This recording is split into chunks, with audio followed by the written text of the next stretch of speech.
What's up guys, Houndish here, and today we're jumping in with some Destiny 2 news. And by the way, I think my voice is a tiny bit better today than it was yesterday, so thank you guys for bearing with me. And today we've got news of more exotic buffs coming soon. Apparently Fighting Lion is going to see a buff, plus we've got other changes for the December update, so we'll talk about that. Bungie also talked quite a bit about trials, and they respond to some feedback. And then we're going to touch on future content for the season, some hidden quests and rewards which have yet to drop, and we've got a few other small updates to round up in the video. So, as always guys, cheers for tuning in, and now let's get into it.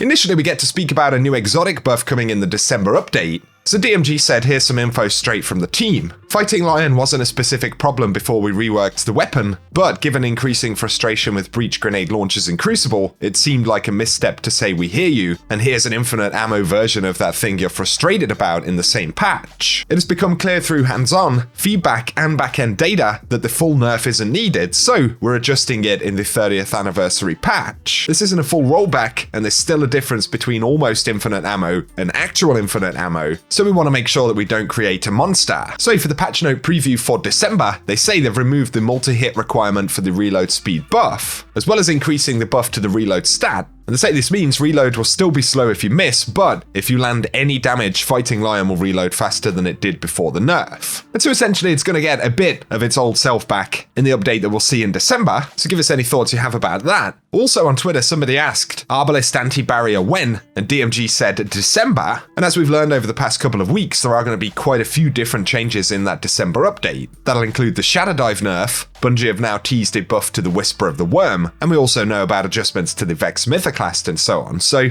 as Bungie said, while it isn't a full season of changes, it will definitely be one of the more significant mid-season updates that we've seen to the game. In other news though, briefly, relevant stuff for Festival this week, DMG tweeted that public events having decreased candy and spectral pages was an erroneous change in the update last week, and has since been fixed. And also DMG said an issue where spectral pages weren't dropping from trials losses has been fixed, and if you participate in the match and receive reputation rewards, you'll also get 3 to 4 spectral pages. Something else to mention this week alongside the seasonal challenges, since we don't get a preview in the game, but if you complete the Display of Supremacy weekly challenge to acquire the Vanguard ornament for the Ascendancy rocket launcher, you can unlock the Plane Strider emblem when you grab that Triumph. That's a pretty cool one. But otherwise, at this point in the season, players may wonder what's next in terms of the Season of the Lost story. And of course, we're currently waiting to exercise Savathun's worm. Queen Marasav essentially told us that she's ready, but she's waiting for the ley lines to align and will call us when it's time. There have been some leaked audio lines which we won't really cover here, but it does look like there will be some additional quest and mission content in the Dreaming City, including some steps with Saint 14, who of course will want to see Osiris return, but otherwise it is pretty mysterious as to how the finale for the main story this season will play out. We do, however, know that it's coming, and since it's going to link strongly with stepping into Witch Queen, it could be pretty eventful. There are also additional drops which could be linked to this, so we've got the Centerfire exotic ship, and it's a pretty cool Awoken themed ship.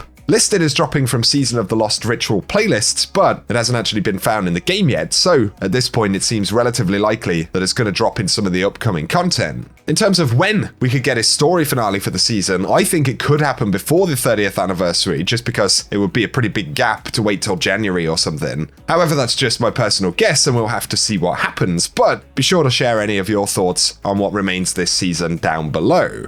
A quick mention before we talk about trials, but there is the Twitch Prime bundle drop for the month. And so if you have Twitch Prime and you've linked your Destiny account, at the moment it's possible to claim the Dark Horse exotic Sparrow, as well as the Bandwagon exotic ship, the Rustpunk Shell exotic Ghost, and the Hold On legendary emote. And since some of these cosmetic items don't come up very often in the store anymore, I know some folks definitely keep an eye out for them, so the D2 Twitch Prime page will be linked down below if you need it. Finally, right here, let's speak about some trials updates, feedback and responses from Bungie. So initially some folks had asked if the Flawless Pool actually applies to freelance trials, and DMG confirmed yes, the Flawless Pool continues to start on Sunday at reset. But he adds that matchmaking changes are planned for a future hotfix, and once they have more info, they'll let folks know.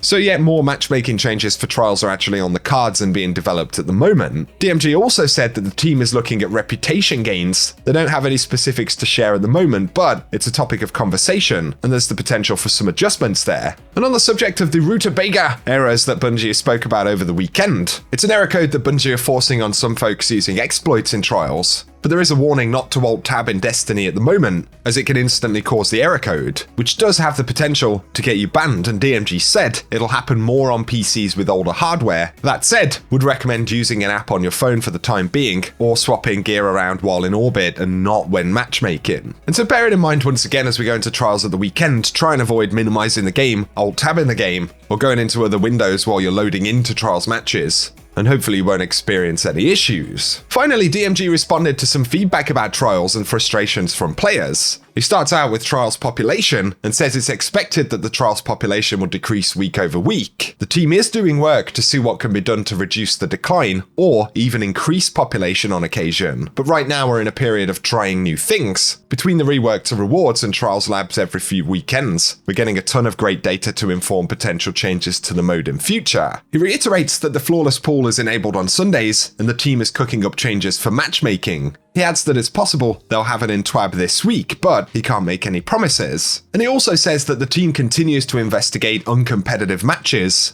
And he says in terms of players resetting at 6 wins, it seems that a minuscule population of players is actually doing this in practice. It is an issue that needs to be addressed, but it's not burning down the playlist to the extent that some are stating. And so essentially he's encouraging folks that Bungie are still looking at making adjustments and taking on feedback regarding Trials, but of course, that doesn't mean every change or update to the game mode is going to happen in the next couple of weeks, right? So give us your thoughts on how Trials has been over the past couple of weeks, guys. But for the video today, that is what we have to round up. So as always, I'm going to keep you up to date with Destiny 2 news, updates and stuff like that here on the channel. We're probably going to have some slightly quieter weeks up until the 30th anniversary drop, but that isn't too far away, at least right now. So be sure as always to get subscribed to the channel and turn on notifications so I can keep you up to date. Of course, while November may be a little bit quieter in the game, it's still pretty likely that we're going to get quite a bit of information regarding the 30th anniversary update, maybe some content previews and trailers and stuff like that. So we do have all of that stuff to look forward to. Another mention for this week before we go is that it looks like we're getting another hotfix on Thursday, so this will be update 3.3.1.2. So there'll probably be 15 minutes of downtime at the daily reset on Thursday, and I'm sure there are some bug fixes and stuff in that patch. But as always, I will keep you posted, guys. However, once again, if you've enjoyed the video today, a rating down below really does help us out on the channel. Thanks to each and every one of you as always for all of the support. But for now, whatever you guys get up to, I hope you have an awesome day.